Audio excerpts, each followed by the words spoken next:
Bonsoir, bonsoir à tous, bonjour, bonsoir, bienvenue à cette nouvelle rencontre du mardi 21h, psychanalyse pour tous.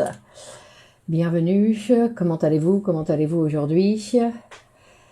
Donc, je vois que certains sont très ponctuels, bravo. Et Marilyn, bonsoir, et Marie-Thérèse, Linda, Laura, bonsoir.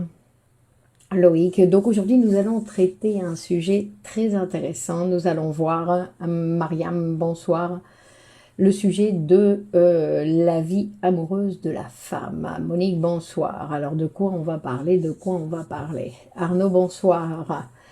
Bienvenue, donc je vous laisse arriver. Samy, bonsoir. Donc pour ceux qui ne... Assis, Bibi, Noura, bonsoir. Pour ceux qui ne le savent pas encore, je m'appelle Clémence Lenis et je suis psychanalyste de l'école de poésie et psychanalyse Grupo Zero à Madrid. Olivier, bonsoir. Marie-Thérèse, bonsoir. Rose, Michel, bonsoir. Virginie, bonsoir. Anne, bonsoir. Donc, Lassène, bonsoir. Saloua, Delphine, bonsoir. Bonsoir à tous. Carlos. Donc, Aurélie, bien le bonsoir. Delphine, bonsoir. Donc, vous allez bien, les fêtes approchent, la fin d'année approche, et ça nous touche tous. Anne, bonsoir. Bondoir, bondoir. Jalila, bonsoir. Nathalie, bonsoir, bonsoir. Roula, bonsoir. Donc, aujourd'hui, nous allons voir ce sujet passionnant. Encore un de plus, Françoise. Hakim, bonsoir. Donc, nous allons parler de la vie amoureuse de la femme. Et nous allons pour cela, Bouchra, bonsoir. Sonia, pour cela, nous allons utiliser, encore une fois, un texte de Freud. Anan, bonsoir. Médecin légiste. Djaoudi, bonsoir. Rachel, bonsoir. Impatiemment. Jessica, bonsoir. Nadia, bonsoir. Ryan, bonsoir Véro, ça va, Auria. Donc oui, nous avons choisi, encore une fois, donc, un texte de Freud, puisque c'est vraiment Nadia, bonsoir. Lucky Luc, bonsoir. René, bonsoir. Keltoum, bonsoir. Mohamed, Samia, bonsoir. Donc, bienvenue à tous. Claire, bienvenue à cet espace. Katia, bonsoir. Liliane, donc à cet espace de psychanalyse pour tous. Donc, Michel, bonsoir. Camille, nous allons prendre comme texte d'étude pour parler aujourd'hui de la femme et d'une certaine façon de nous tous, puisque nous savons que le sexe féminin n'est pas exclusif à ce que indique notre carte d'identité, sinon que Nadia, Tendre Verveine, Olfa, bonsoir, ne se limite pas donc à ce sexe biologique anatomique, sinon que nous avons tous la possibilité d'occuper ces différentes positions du féminin, du masculin, ainsi que celui du père et de la mère, sans que biologiquement nous soyons ni père, ni mère, ni homme, ni femme, mais sinon que nous ayons la possibilité de nous positionner de façon psychique, bien évidemment, sur toutes ces positions dans notre appareil, puisqu'encore une fois, nous allons faire référence à cette production de l'appareil, cet appareil psychique qui produit notre réalité quotidienne et que Freud vient déchiffrer. Et on va commencer, donc on va travailler le texte aujourd'hui de Freud, un texte très intéressant qui nous parle avec un titre ambigu qui va nous parler du tabou de la virginité. Donc c'est un texte, Pierre, bonsoir. Anne, bonsoir. C'est un texte de 1917, alors comme c'est habituel chez Freud, il écrivait ses textes et l'année suivante il est publié, donc c'est un texte qui a été publié, donc lu, diffusé à partir de 1918. Et il va donc nous présenter, dans ce texte, il va nous présenter certaines caractéristiques de la femme ou féminine, selon les cas. Donc il dit que donc ce qu'il a découvert en écoutant bien entendu les patients, donc par rapport aux autres, non, aux autres textes qu'il avait déjà écrits, aux autres études qu'il avait déjà écrites, où il avait déjà, parce que nous sommes en 1918, c'est-à-dire que l'appareil psychique de base est déjà présenté, l'interprétation des rêves a déjà été publiée, et donc il nous a déjà présenté les bases de notre appareil psychique, où il est venu nous dire que l'inconscient, nous allons savoir l'inconscient, nous allons connaître notre inconscient que grâce ou par le biais, Fernande bonsoir, Linda bonsoir, par le biais de l'interprétation psychanalytique.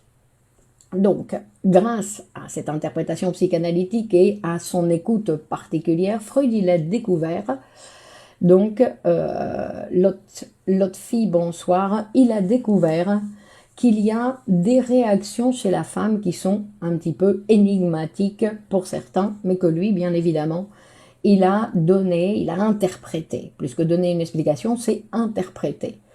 Donc, il nous parle d'une certaine attitude de la femme de servitude et en même temps d'hostilité qui se manifeste en même temps et qui demeure de façon qui demeure liée intimement, il va nous dire. Donc une attitude de servitude et d'hostilité donc en relation à son partenaire, à son amoureux, à son conjoint, à son mari, et de servitude et d'hostilité. Donc c'est de ça dont on va parler aujourd'hui.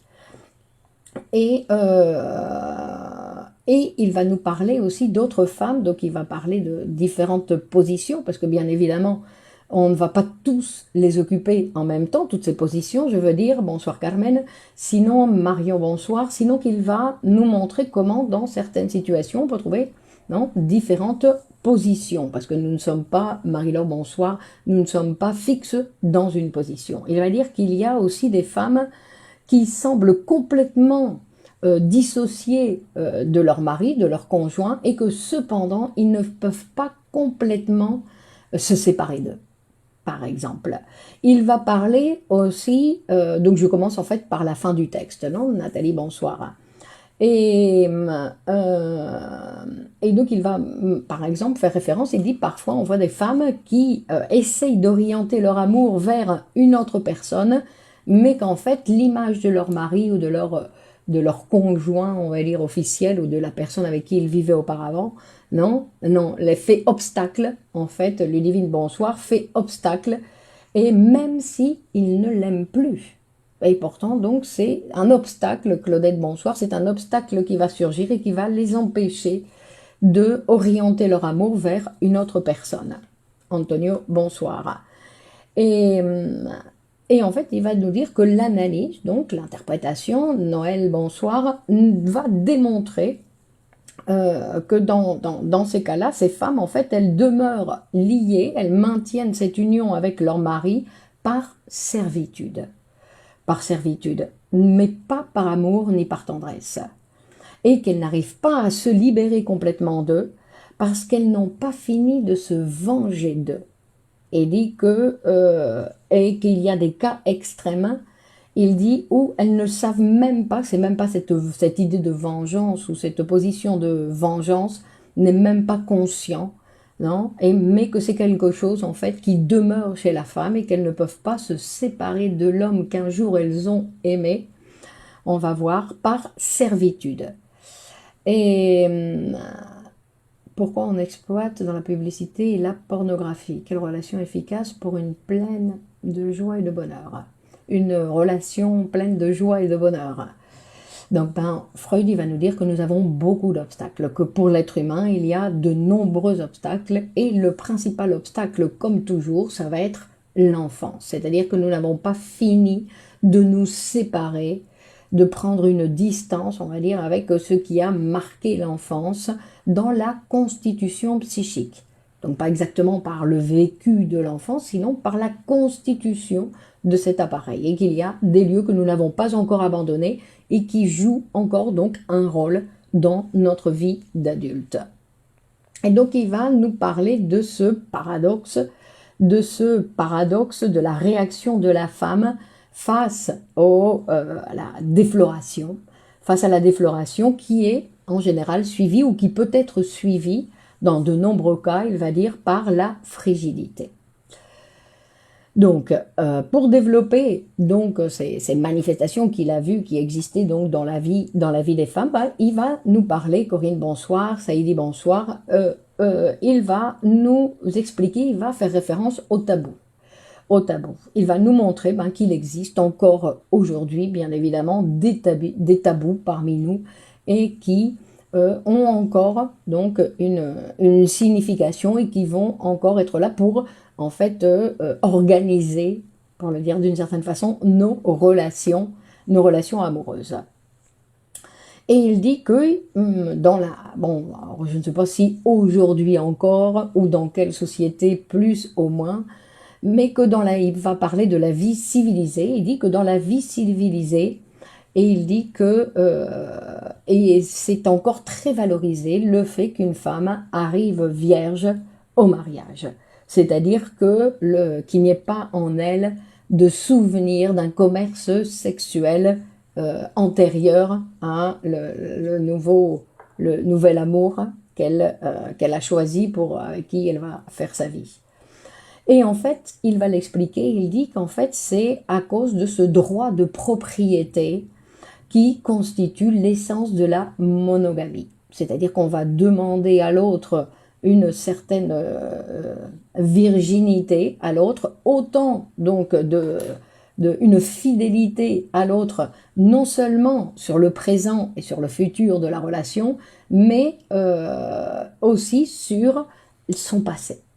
En fait, c'est-à-dire que cette ambition, donc vous voyez les hommes, les femmes, en général, nous avons des ambitions un petit peu démesurées parce que nous voulons aussi un droit de propriété sur le passé de celle que nous avons choisie et avec qui nous avons choisi de faire notre vie, ou en tout cas une partie. Janine, bonsoir. Donc il dit qu'en fait que l'homme qui était le premier à satisfaire les désirs amoureux de la femme, c'est-à-dire le premier qui lui a fait, qui l'a défloré, on va dire, qui l'a défloré. En fait, on va dire Emma Bovary, personnage principal du roman réaliste de Gustave Flaubert, est victime de la fiction de romans romantiques. Et pourquoi elle est victime de cela? Bon, ça c'est quelque chose un petit peu de différent. Non, c'est quelque chose de différent. On va voir un petit peu, parce que ce qui va rentrer en jeu chez la femme aussi, c'est l'illusion. C'est-à-dire qu'en général, comme la femme, on lui a réprimé un peu plus que chez le jeune homme, chez la jeune fille, était un peu plus réprimé la possibilité d'avoir accès à une émancipation, à un développement de sa vie sexuelle. Donc, elle en attend beaucoup. Elle en attend beaucoup et elle pense que, très souvent, les jeunes filles pensent que ça va être le moment crucial de leur vie, le moment, et donc elles attendent beaucoup de satisfaction de cette première fois, de ce qu'on appelle la première fois. Et en fait, il va nous dire que l'homme, le garçon, qui va donc, en général, donc nous sommes en 1917, d'accord? Donc il y a beaucoup de choses qui n'ont pas vraiment désir de homme, mais aussi de la femme, égalité au sexuel. Égalité, qui est égal à égal? Non, l'égalité, c'est une... Non, vous voyez, par exemple, l'égalité, c'est quelque chose, c'est un idéal impossible pour l'être humain. Non, parce qu'on peut être égal, non, au niveau des papiers, au niveau des lois. Yvan, bonsoir. Donc ça c'est quelque chose qu'on peut ambitionner, on va dire, qui devrait d'ailleurs être dans toutes les lois et dans l'application de ces lois. Mais pour le reste, il n'y a pas un homme égal à un autre homme, ni une femme égale à une autre femme, et encore moins un homme à une femme. Donc bonsoir Omaïd. Donc, il va nous expliquer que sur cette première relation, pour qu'elle ait pu avoir lieu, en fait, l'homme, il a dû vaincre certaines résistances. Non, il a dû séduire donc la femme, la jeune fille, la séduire pour pouvoir arriver à avoir une relation sexuelle avec elle. Darine, bonsoir. Non, Donc c'est quelque chose, Bouchra, bonsoir. Et donc il dit qu'en fait toutes ces résistances, c'est pas qu'elle elle est capricieuse, voilà, sinon qu'elle, on lui a interdit, on lui a dit qu'il fallait repousser, qu'il fallait bien choisir le garçon, que c'était quelque chose d'important, qu'on ne devait pas faire ça avec n'importe qui. Bonsoir Sylvie, donc obligatoirement, non, celui qui arrive à passer tous ces obstacles, qui sont des obstacles, non, elle doit aussi vaincre. Et en fait, c'est ce qui va assez régulièrement, il va dire, conduire à une association durable. C'est-à-dire qu'il il y a des femmes, et des hommes aussi d'ailleurs, des femmes qui, après leur première relation, elles vont continuer, non, toute leur vie avec le même homme. Et, parce il va nous expliquer, enfin là pour l'instant il fait la description de ce qu'il a l'habitude de voir, c'est-à-dire qu'il a l'habitude de voir que il y a une certaine servitude de la part de la femme avec, non, face à ce premier garçon, à ce premier homme avec qui elles vont accepter d'être déflorées, on va dire, hein, et qui va d'une certaine façon garantir sa possession, c'est-à-dire qu'elle va lui remettre, non, toute sa vie sexuelle, et qui va en plus, c'est une possession ininterrompue, il va nous dire, et qui lui donne, et qui va être tellement forte dans certains cas que ça va aussi servir de résistance contre de nouvelles impressions et de nouvelles tentations. C'est-à-dire que c'est quelque chose d'important pour la femme et qui va la toucher de telle manière que, après, elle va l'avoir choisi pour... on sait que ce n'est pas la règle à 100%, mais que c'est très fréquent. Et donc il va nous parler, il va nous rapporter un autre auteur, un monsieur qui s'appelle Krafft Ebing, et que lui, il parle donc de cette servitude sexuelle. Donc, Shira, c'est la vie amoureuse de la femme, Shira, la vie amoureuse de la femme. Donc, et en fait, c'est ce monsieur, Freud va récupérer ce que cet auteur a présenté en disant qu'une personne peut arriver à dépendre à un degré extraordinaire d'une autre avec le maintien des relations sexuelles, et qu'il peut y avoir donc ce qu'on appelle donc cette servitude sexuelle, et qui peut dans certains cas atteindre des caractères extrêmes, et en arrivant même à la perte de toute volonté propre, d'accord, et au sacrifice des plus grands intérêts personnels.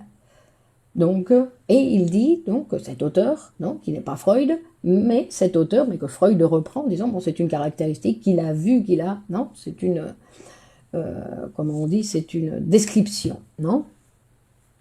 Et en fait, effectivement, dans une certaine mesure, la servitude sexuelle, on va voir, est indispensable comme garantie du mariage, donc comme garantie à quand la fin de cet héritage féodal. Ça, c'est le travail que chacun d'entre nous, nous allons devoir faire. D'accord? Parce que c'est un héritage qui remonte bien plus loin que le Moyen-Âge, qui est bien plus ancien, mais qui continue à exister, donc effectivement, dans chacun d'entre nous. Donc pas seulement pour la femme, mais pour tous les êtres humains. Puisqu'en fait, c'est cet héritage de l'histoire, d'où l'importance de chacun, chacune, faire le travail de mettre une distance avec effectivement cet héritage un peu pas tout à fait actualisé. C'est-à-dire qu'aujourd'hui, nous avons la possibilité de faire une rencontre, de nous rencontrer, nous sommes 185 là comme maintenant, nous avons la possibilité de nous rencontrer très nombreux, donc la technique a évolué à une vitesse énorme, mais pourtant nous souffrons encore les mêmes choses, non, nous pâtissons des mêmes caractéristiques de nos ancêtres. Donc il dit que cette servitude sexuelle, elle est utilisée en fait aussi pour les défenses contre les tendances polygames. Donc Freud, il va nous le présenter, il va dire que pas seulement la femme, sinon que l'être humain en général, homme ou femme, ils ont une tendance à la polygamie. Une tendance, c'est-à-dire qu'ils n'ont pas la tendance à la fidélité. Donc la fidélité, c'est une... Bonsoir Fabienne, ça faisait longtemps. Donc ils ont l'être humain n'a pas tendance à la fidélité, sinon qu'il doit s'obliger à maintenir cette fidélité. Donc, il va dire une des choses qui va aider la femme à maintenir donc cette fidélité à cet homme, c'est cette servitude sexuelle. Donc on a vu qu'il y avait donc cet élément qui était très important, c'est cette éducation qui vient réprimer le développement normal de la jeune fille, répétition et fixation, exactement. Et que aussi il y a une autre caractéristique là qui correspond beaucoup plus à la femme en général, c'est la femme objet. Catherine, bonsoir. La femme objet, c'est-à-dire que la femme, elle a une tendance à plus facilement à se positionner dans une position passive. Alors que l'homme, il a cette autre caractéristique, on va dire, d'être dans une position active. L'homme n'est-il pas par essence polygame? Si, c'est ce qu'on vient de dire, non? Mais pas seulement l'homme, sinon que la femme aussi, l'être humain en général. Non? Donc, mais que pour former cette servitude ne peut-elle peut-être être dialectique, comme dans Le maître et l'esclave de Hegel? Oui, effectivement, Sylvie. Donc, et c'est ça qu'il faudrait réussir à dépasser, non? Parce que cette servitude, donc nous avons des relations de couple qui est toujours maître-esclave, esclave-maître. Alors, de temps en temps, il y en a des couples qui arrivent à changer, pas toujours être dans la même position, mais qu'en fait, nous sommes toujours dans cette position dialectique, alors que nous devrions être l'un comme l'autre dans une position passive quand la réalité me le demande, et être dans une position active, c'est-à-dire désirante, quand la réalité me le demande. D'avoir cette possibilité, puisque c'est une possibilité pour tous les êtres humains. Donc quand il y a une difficulté face à cette possibilité, qu'évidemment, il faut consulter, on va dire. Donc, et donc il va dire que cette servitude sexuelle va être en relation directe avec l'importance de la résistance à cette relation sexuelle. C'est-à-dire au plus elle va s'opposer, elle va pas se donner facilement, on va dire, au plus, une fois qu'elle l'a fait, la servitude sexuelle va être grande. Ne peut pas créer un sentiment de dégoût précoce chez l'homme. C'est-à-dire que pour certains hommes, effectivement, bonsoir Sylvie, pour certains hommes, que la femme devienne son esclave d'une certaine façon, ou qu'elle en arrive à certaines positions de servitude sexuelle, c'est-à-dire qu'elle n'existe, elle se met en position d'objet pour l'homme, et que ça, c'est quelque chose qui peut pour certains ou satisfaire l'homme, ou au contraire, je ne sais pas si le dégoûter, mais disons ne plus l'intéresser, effectivement, non? Et donc, il dit que cette servitude, elle est plus fréquente et plus intense donc chez la femme que chez l'homme. Mais il dit que chez l'homme, on va l'observer, qu'elle va exister aussi chez l'homme, mais dans une situation un peu différente, dans le sens où, quand l'homme, par exemple, souffre, Faustia, bonsoir, quand l'homme souffre d'impuissance psychique, donc comme dont on avait parlé la fois dernière, quand il peut réussir à surmonter cette impuissance avec une femme, il va donc avoir cette caractéristique de servitude sexuelle face à cette femme, puisque avec elle, il a pu, comme si il lui devait tout.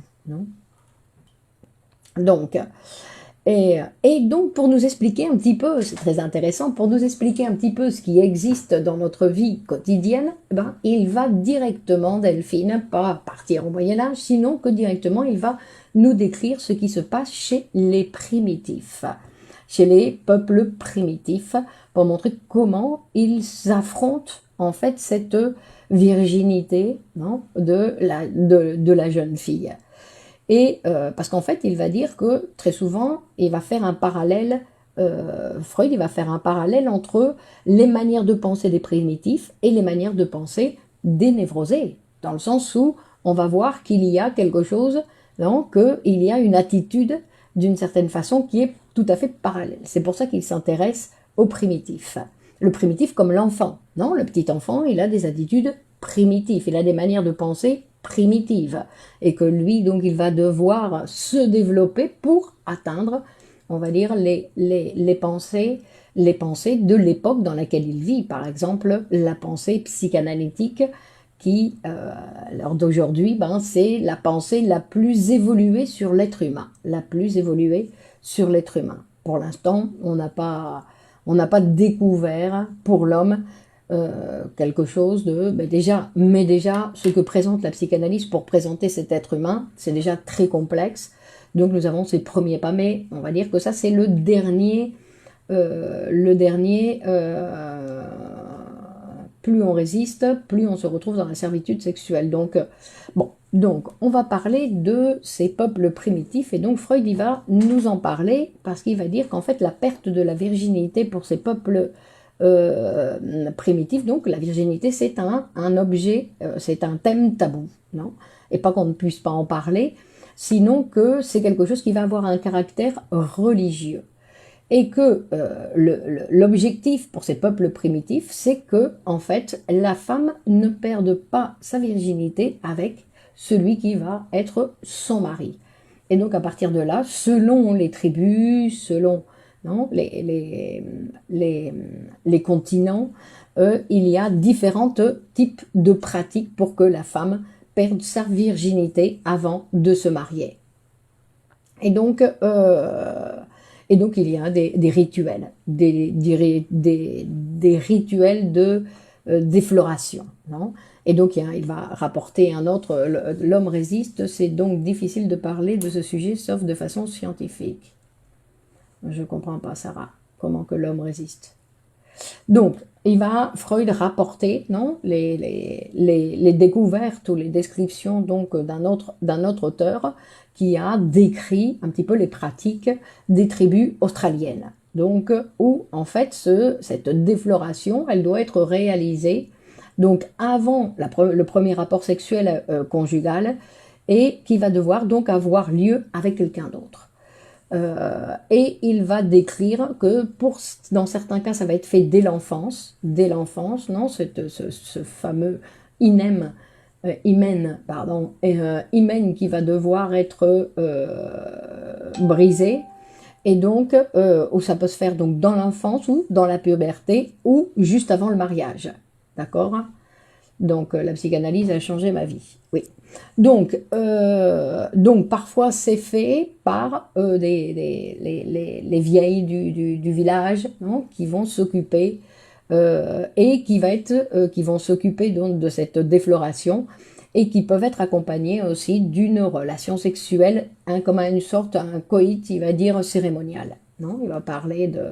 Et donc il va dire qu'en Afrique équatoriale, ben, il y a des préparatifs qui sont très importants avant le mariage, et il va dire que dans certains cas c'est le père qui va s'occuper de déflorer la future mariée.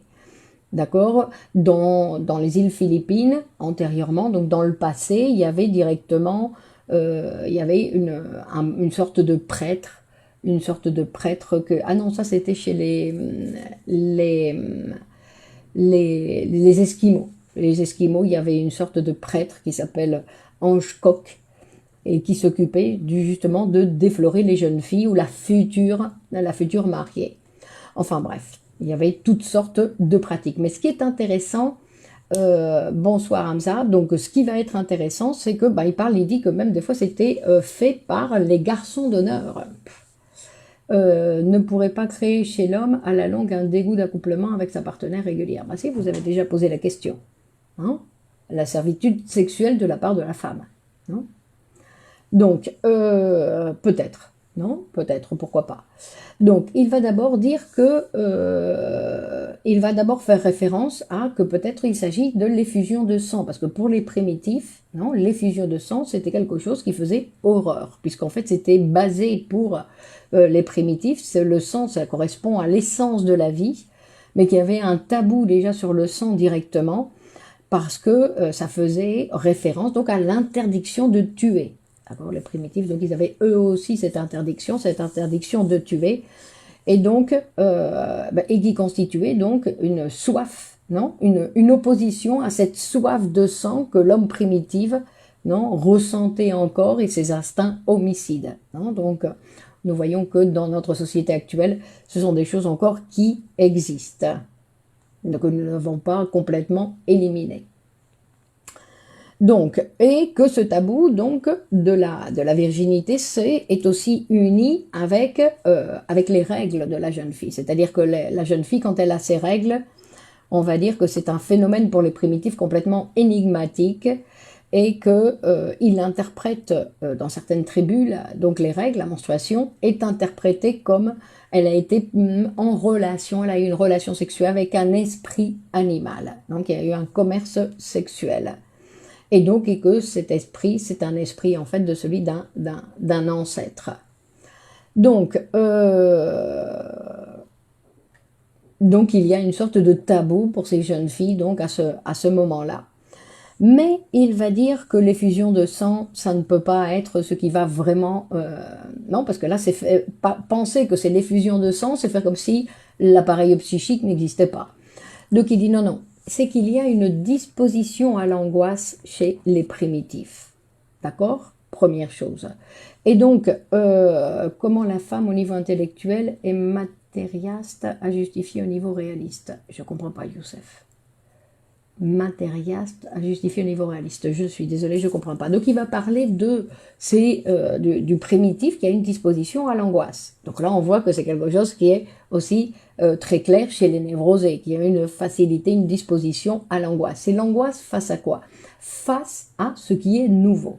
Parce que tout ce qui est différent de l'habituel, de la normalité du quotidien, on va parler de normalité comme quoi le rythme quotidien, on va dire, ça peut provoquer donc de l'angoisse chez le primitif et chez le névrosé. C'est-à-dire que ça devient, c'est quelque chose d'inquiétant. Donc, et c'est pour ça qu'il y a toute une liste chez les primitifs, donc de différents types de cérémonies qui vont être pratiquées, non? Qui vont être des types de religions et qui vont être pratiquées donc pour, Nina bonsoir, pour tranquilliser l'angoisse, puisque l'angoisse vient de la possibilité d'un danger, puisque non, c'est le sujet qui est angoissé, il se croit menacé par certains dangers. Hein. Donc, et donc, menacé par un certain danger, qu'est-ce que ça veut dire? Que je dois chercher à me défendre. Hein. Donc, il dit que donc ça pourrait être quelque chose qui soit plus en relation avec la signification de ce premier rapport sexuel conjugal qui justifierait pleinement, il dit, la possibilité de prendre des mesures préventives de défense. Et qu'en fait, d'apporter la femme déjà déflorée au mari, ce serait des mesures de défense pour que le mari ne se retrouve pas avec, en fait, une vierge. Comment la femme au niveau intellectuel est matérialiste à justifier au niveau réaliste? Comment le niveau intellectuel est matérialiste? Je suis désolée, Youssef, je comprends pas. Donc, et donc il dit que bon, il y a des rituels, par exemple, on connaît nous, non? Les rituels de protection, c'est faire le signe de croix quand on va sortir de la maison, quand on va commencer un voyage. Donc il y a encore des gens qui pratiquent et qui ont certaines... Alors des fois il y a le signe de croix, donc qui correspond à la religion catholique, mais après il y a des rituels de chaque personne. Donc, quand on va dire que le névrosé obsessionnel, ben, ce qu'il va faire, lui, il va avoir ses propres rituels, quelque chose de personnel qu'il va donc avoir besoin d'appliquer pour se protéger du danger qui est l'angoisse. Et donc, il va dire qu'en fait, donc d'un côté, il y a l'angoisse, non, devant tout acte que pour toute première fois, en fait, quel que soit l'acte à réaliser face à la première fois, il y a une angoisse. Et donc, il y a une angoisse, on va dire, pour toutes les personnes. D'accord? C'est-à-dire que pour tout le monde, faire quelque chose pour la première fois, c'est quelque chose qui provoque une certaine angoisse. Mais une chose, c'est quelque chose qui va bloquer l'action, c'est-à-dire que c'est l'angoisse qui va gagner, ou le fait d'utiliser des moyens, non, des types de cérémonies, de rituels pour éviter l'angoisse. Et une autre chose, c'est l'être humain, on va dire, qui va accepter, ben oui, qu'il y a un petit peu cette émotion de l'angoisse avant la première fois. Donc il va dire, mais qu'en fait, il va parler maintenant d'une troisième hypothèse. Donc la première, c'était l'effusion du sang. La deuxième, c'était l'angoisse à la nouveauté, face à la nouveauté. Et la troisième, il dit qu'en fait, il y a une sorte de tabou de la sexualité en général. Donc on va voir que entre la sexualité et l'argent, on ne sait pas quel est le sujet le plus tabou. Enfin, on ne sait pas. Et en somme, c'est toujours du côté de la femme le problème. Non, jamais, non, non, vous n'avez pas regardé les vidéos antérieures de mardi dernier où on parlait de l'homme, non, non. Que chacun a ses difficultés, et la femme, elle a ses difficultés, ses obstacles, et l'homme, il a les siens. Et en plus, ce qui est plus courant chez un homme ne veut pas dire que ça ne va pas toucher la femme. Ou ce qui est plus courant chez la femme, ça ne veut pas dire que ça ne va pas toucher l'homme. Non, je veux dire que ce sont des choses qui nous touchent tous. Ce qu'on a observé, c'est que la femme, dans son développement, elle va passer par certaines situations qui vont laisser des traces.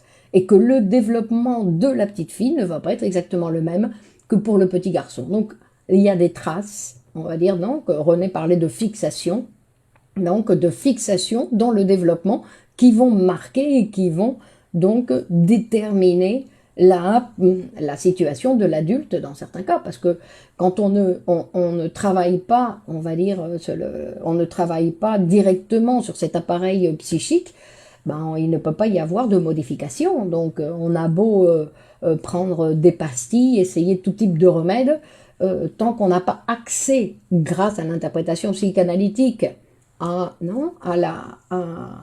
l'appareil psychique, on va dire, ben, il n'y a pas de possibilité de diluer cette fixation. Hein, de diluer cette fixation, on va dire. Donc là, il va nous dire que, selon cet auteur, toujours, qui s'appelle donc Stéphanie Bonsoir, Cromley,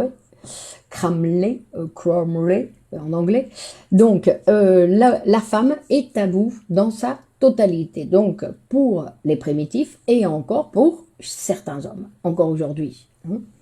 Donc il y a donc c'est-à-dire que et ce n'est pas uniquement dérivé des différentes situations de la vie sexuelle, c'est-à-dire il y a d'un côté la menstruation, ensuite il y a la femme qui est enceinte, non, pour l'homme primitif c'est un phénomène tout à fait particulier, ensuite il y a l'accouchement et en plus après il y a le postpartum. Donc ce sont tous des moments, non, de la vie sexuelle qui, pour donc les tribus primitives, c'est quelque chose qui est tabou. Donc pour ces hommes avec des prises de conscience sans psychanalyse, forcément, je crois, bon, il y a encore des gens qui veulent éviter la psychanalyse, non? Donc les prises de conscience, c'est la conscience, d'accord? Donc ça c'est...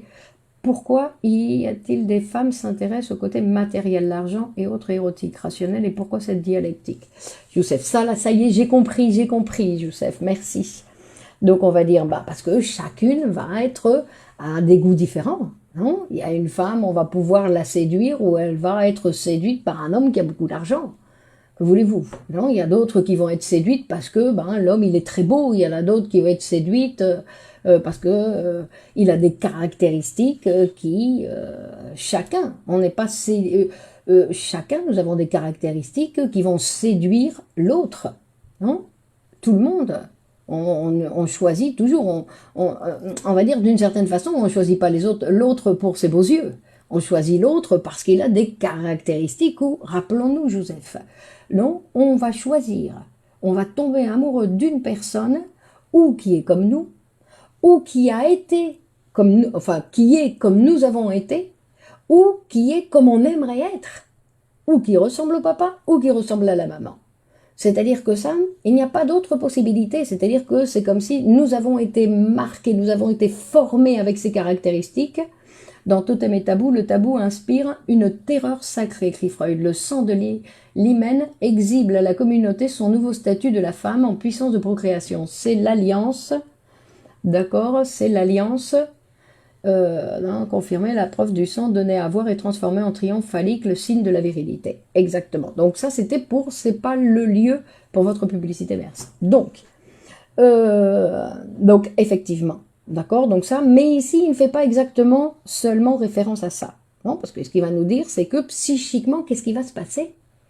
Parce que lui, comme maintenant, il fait la description, non, comme une sorte de description des manifestations extérieures, non? Donc il a dit, oui, effectivement, pour l'homme primitif, ben, quand il doit partir en expédition de guerre, quand il doit partir à la chasse, ben, il va essayer de se maintenir éloigné de la femme. Et donc vous voyez que encore aujourd'hui, il y a des hommes, non, les athlètes, ils ont certaines compétitions, ben, ils préfèrent ne pas avoir de rapport sexuel avant la compétition, par exemple, où il y a des entraîneurs qui directement leur recommandent de ne pas l'avoir. Donc pourquoi? Parce qu'ils pensent que l'infraction de ce précepte paralyserait ses forces et le conduirait à l'échec. Donc vous voyez que la femme est tabou pour l'homme, non? Donc, et donc il dit que nous voyons déjà dans les, non, que nous aussi, je veux dire que nous avons encore des situations où les hommes c'est par là et les femmes c'est par là. Je veux dire qu'on continue à séparer, dit qu'il y a encore une tendance à la séparation des sexes, non? C'est-à-dire quelque chose qui existait chez les primitifs et qui existe encore aujourd'hui. Bon. Donc il dit, là, une chose importante, il dit, là où le primitif a établi un tabou, c'est parce qu'il craignait un danger. D'accord? C'est-à-dire qu'on ne met pas un tabou parce que c'est joli, sinon qu'on met un tabou parce qu'il y a un danger. D'accord? Et donc, tous ces préceptes du primitif, c'est pour, justement, donc, s'éloigner, non, de la crainte fondamentale qu'est la femme. En fait, donc, c'est tout ce qui va faire obstacle à cette possible, non, relation, en fait, avec... que tous ces préceptes, non, on va dire que tous ces préceptes, non, qui vont éloigner l'homme de la femme, ils manifestent une crainte fondamentale à la femme. Donc, c'est-à-dire que l'homme, il a peur d'être affaibli par la femme. Et ça, c'est quelque chose qui existe encore aujourd'hui, non, dans l'inconscient des sujets. Donc, dans l'inconscient, et ça, on le voit en consultation, c'est-à-dire qu'il y a des hommes qui ont peur d'être affaiblis par la femme. Il y a des hommes qui ont peur d'être contaminés par la féminité de la femme et donc de se retrouver après incapables de certaines choses viriles, d'accord? Et donc il faut se protéger, non? Laura dit l'homme a peur de la femme, exactement. Je dirais plutôt la femme est un mystère pour l'homme et l'homme est tabou pour la femme. Les amis, ça c'est pas mal non plus, non? Donc ça c'est pas mal, effectivement. Donc la femme est dangereuse, dit Sylvie. Attention, attention. Donc, disons qu'elle est énigmatique parce qu'elle est différente, et c'est ce que va présenter ici Freud aussi. C'est-à-dire que pour l'homme, la femme est énigmatique, donc non, comme cette angoisse du primitif, comme on la comprend pas, comme elle fait des choses qui n'est pas comme nous, non, on dit que la femme est tabou. Mais pour les primitifs, d'accord, que la femme est tabou pour les primitifs. Mais on voit que ce qui est pour les primitifs continue à exister chez certains sujets névrosés, bien évidemment, non, de façon inconsciente. Non, donc il y a certains hommes qui ont réellement peur, peut-être pas de toutes les femmes, mais des femmes. Donc, et donc il y a des hommes qui rejettent la femme parce qu'ils la considèrent comme une étrangère et comme une ennemie. Non? Pourquoi? Parce qu'ils ne la comprennent pas. Alors ce qu'on va voir, c'est que l'homme, l'idée de vouloir comprendre, non, quand on dit oui, je comprends, qu'est-ce que ça veut dire comprendre? Donner des explications. Freud, il va donner des explications. Mais il ne s'agit pas de cette compréhension-là. Parce qu'en fait, un être humain, on ne peut pas réellement le comprendre. Parce qu'on va le comprendre aujourd'hui, puis tout d'un coup, demain, il va faire autre chose. Et donc, on ne peut pas l'enfermer dans une explication en disant voilà, non?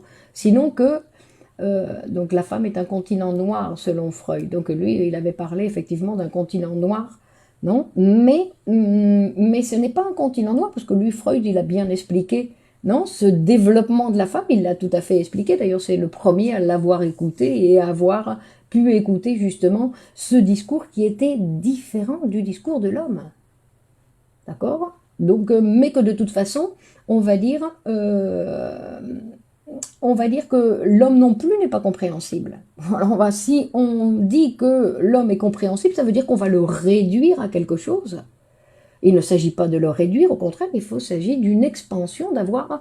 Non, la liberté, c'est quoi? La liberté, c'est de pouvoir, justement, à réussir à faire des choses, à développer des choses. Quand on voit les grands artistes, par exemple, les grands artistes, ils sont courageux dans le sens où ils ont pu développer des choses qui n'étaient pas compréhensibles au moment où ça a été développé par les gens qui les entouraient. Non, l'adultère, comment voyez-vous ce bon comportement? Ce n'est ni bon ni mauvais. Non, il faut voir dans chaque cas. Ça veut dire qu'est-ce que ça veut dire l'adultère? Qu'est-ce que ça veut dire l'adultère? Non, ça dépend en plus. Après, chaque culture a ses vanilles. Pourquoi la virilité est-elle si importante pour l'homme? Et donc, on va dire que, non, quand on parlait, Freud, il disait que c'était très important quand on parle d'impuissance, par exemple, pour l'homme, c'est quelque chose d'intolérable, alors que la frigidité pour la femme, c'est quelque chose de beaucoup plus accepté. Non, on va dire que socialement, c'est quelque chose qui arrive. Non, mais que sans érection, ben, l'homme ne jouit pas. Alors que, on va voir que la femme, dans la frigidité, il y a une jouissance. Donc, ce qui fait que non, que la femme souffre de castration et souhaite avoir un phallus à l'instar de l'homme. C'est une sorte d'injustice de la part de la nature, de Coussine. Donc, ça, c'est le discours de la femme. D'accord? C'est-à-dire que la femme, elle considère qu'elle est dans une position 1-1. Non, elle était mal servie. En fait, elle était mal servie, puisqu'en fait, elle n'a pas eu ce pénis. C'est pour ça que l'homme, il a peur d'être en relation avec la femme, parce qu'il a peur d'être contaminé. Parce que la femme, en fait, quand on parle de la femme, elle est taboue, c'est parce qu'il lui rappelle que lui aussi, il pourrait perdre.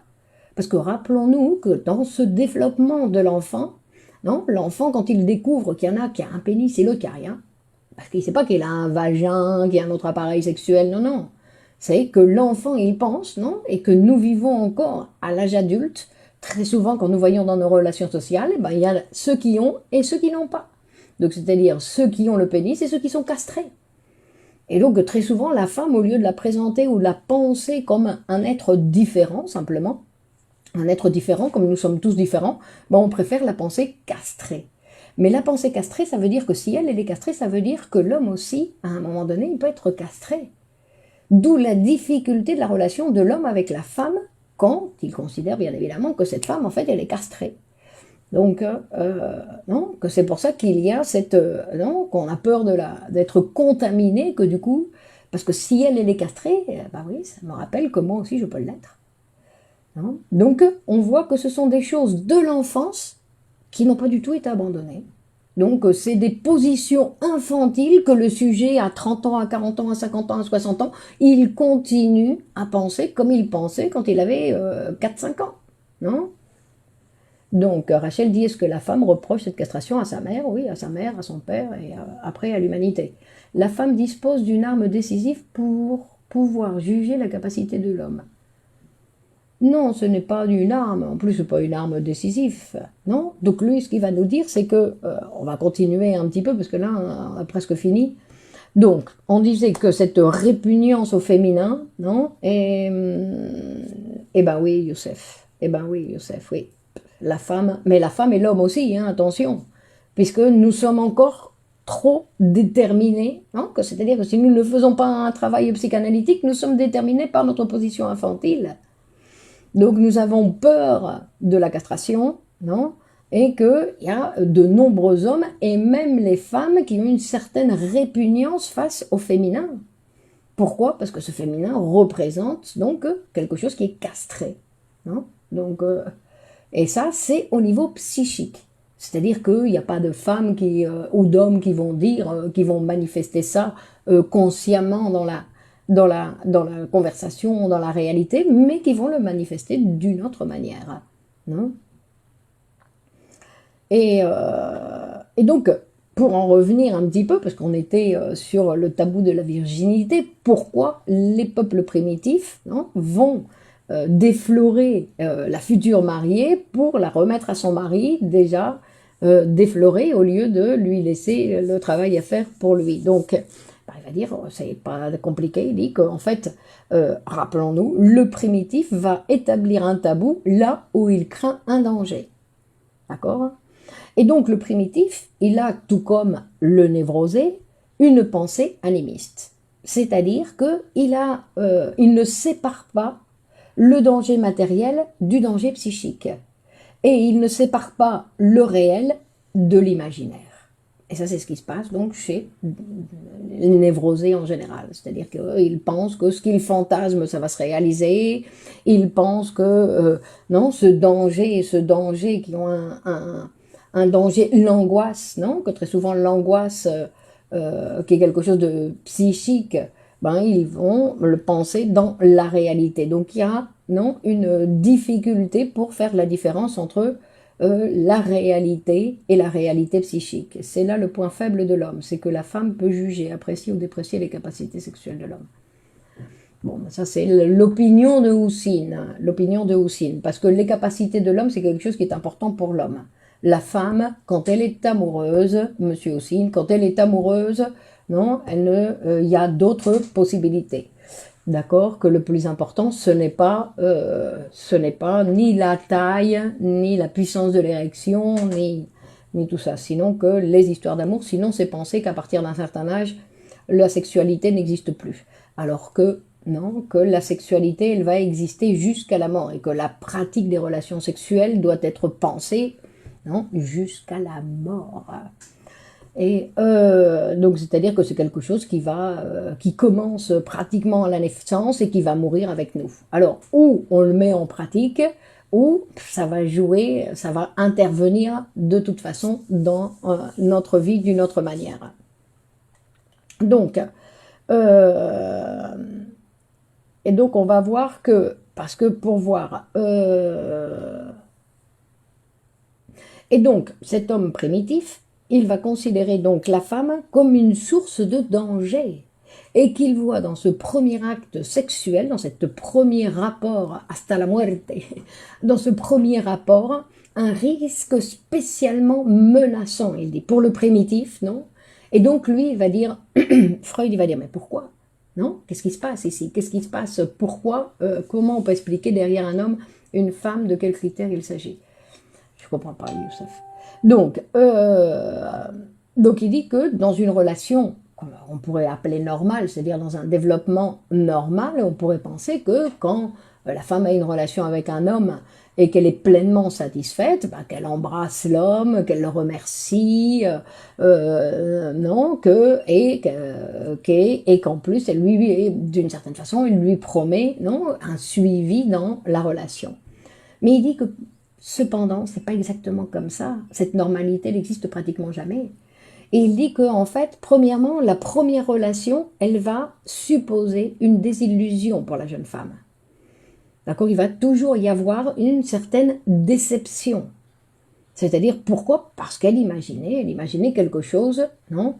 Quelque chose de bien, puisqu'on l'a freiné tellement, donc elle imaginait, elle a eu le temps de fantasmer sur cette relation, et donc elle pensait que ça allait être quelque chose de beaucoup plus important. Donc en général, après cette première fois, ben, elle est insatisfaite, et qu'elle a besoin, donc, pour commencer à pouvoir jouir de ses relations sexuelles, de la répétition de l'acte sexuel, pour y trouver donc une satisfaction. Donc, et donc maintenant, il va s'occuper de l'énigme de la frigidité chez la femme, non? Donc, et en fait, on va voir que la femme, très souvent, elle va montrer une franche expression d'hostilité contre le mari. Et donc il va nous expliquer, il va dire donc après la première relation, mais aussi après les suivantes. Et il y a des femmes qui en arrivent à insulter leur mari, à le menacer, à le frapper. C'est-à-dire que quelque chose, on dit, mais attends, qu'est-ce qui lui arrive? Apparemment, elle était contente. Apparemment, c'est elle qui voulait cette relation. Et pourtant, à la fin, non, il y a une franche expression d'hostilité face au partenaire. Donc ça, bien évidemment, si on ne lit pas Freud, ben, on ne peut pas comprendre ce qui se passe, non?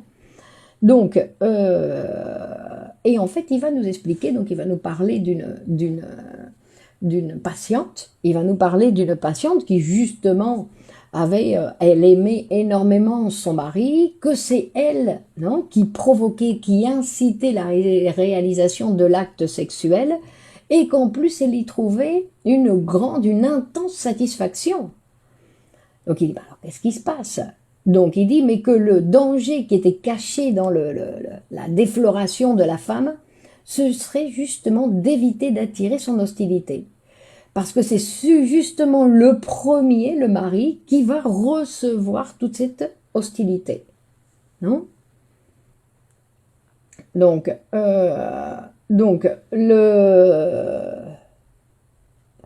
et en fait, il va dire qu'il y a plusieurs choses qui se passent.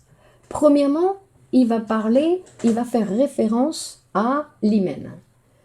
Il va dire que pour la femme, la première fois, donc quand il y a destruction de l'hymen, donc dans cette première relation, il dit que ce n'est pas exactement la douleur qui est importante de cette première fois, sinon qu'il dit de l'offense narcissique qui est toujours liée à la destruction d'un organe. Et l'offense narcissique, non, c'est-à-dire qu'il y a, par exemple, il y a des gens qui se fâchent quand ils sont malades. Pour eux, c'est une offense. Moi, malade. Moi, un rhume. C'est une offense. Donc, ils ne supportent pas toutes les petites défaillances de l'être humain. Et donc, lui, il va interpréter, c'est une interprétation de Freud, non, que cet hymen qui a été détruit, non, lors de cette première rencontre sexuelle, ben, ça provoque pour la femme une offense narcissique. Donc, il va... Donc, et ensuite il va dire, alors attends, et donc il va nous dire que dans ces pratiques, ces cérémonies des hommes primitifs, en fait, ce qui se passe, c'est que la personne qui va pratiquer la défloration, en fait, c'est un substitut du père. Alors, on a vu que dans certaines tribus, c'est directement le père, enfin le père pas le père de la future mariée, sinon le père du marié, mais il dit qu'en fait, ça a la fonction de substitut du père. Substitut du père qui est le premier amour de la petite fille. Enfin, pas le premier amour, le deuxième, parce que rappelons-nous que le premier, c'est toujours la maman. Non? Donc, et il va dire que...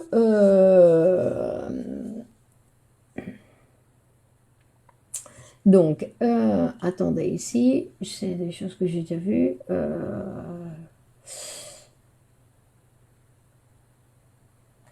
Alors ensuite, ça va être un substitut du parent. Alors ensuite, il va nous dire que pour de nombreuses femmes, l'amour perd de sa valeur quand il n'est pas maintenu en secret. Il faut que cette relation soit maintenue en secret pour que la relation en plus sexuelle soit satisfaisante. Non? C'est-à-dire que, et pour certaines, c'est uniquement si la relation est maintenue en secret. Non? Et puisque là, c'est une manière pour elle de se sentir sûre de sa propre volonté, dans le sens où il n'y a personne qui va intervenir, qui va juger, qui va commenter, qui ne va donc une relation qui va être influencée par personne. Mais il dit, mais c'est de toute façon pas ça exactement qui explique, non, cette hostilité que la femme va démontrer dans certaines situations, donc en général quand elles sont satisfaites de la relation sexuelle. Non?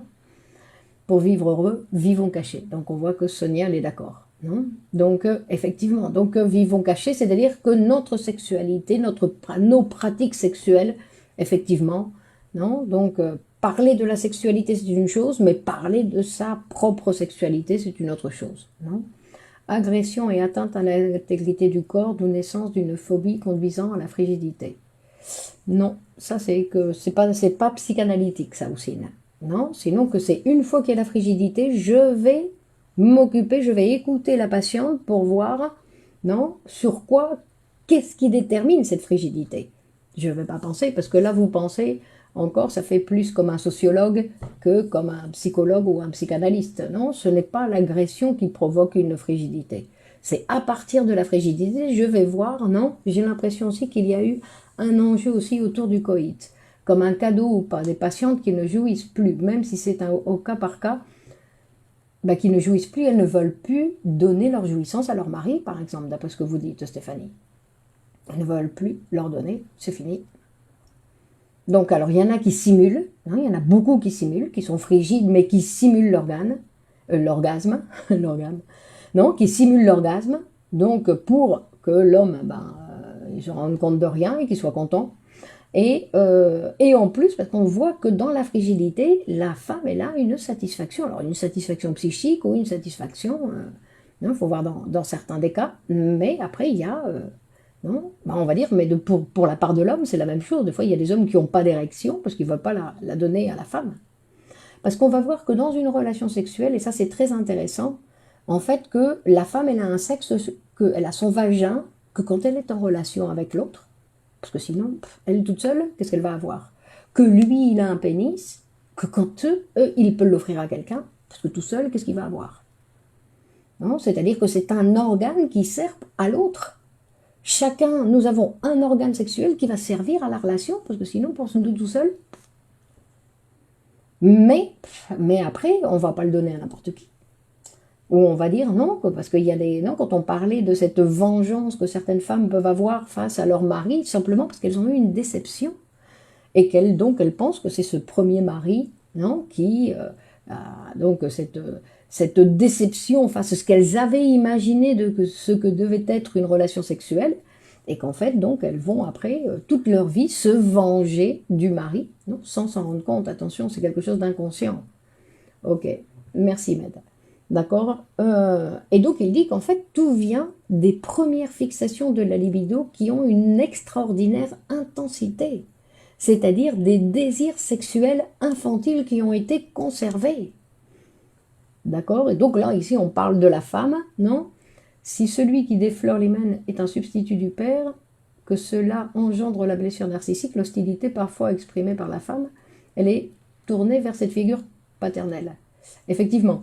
Donc, mais la femme comme l'enfant, enfin tout le monde, il y a, non, face à ses premiers amours, nous avons cette ambivalence de sentiments, non? Nous aimons nos parents et nous avons aussi des sentiments d'hostilité. Donc, mais ce qui est intéressant et que va nous dire Freud, c'est que pour certaines femmes, leur première relation amoureuse, leur premier mari, eh ben ça n'a pas marché. Ils ont répété non, il y a un manque de satisfaction dans cette première relation et qu'en fait elles vont abandonner en fait ce qui appartenait à l'enfance avec le premier mari et qu'elles vont avoir une meilleure satisfaction avec le deuxième.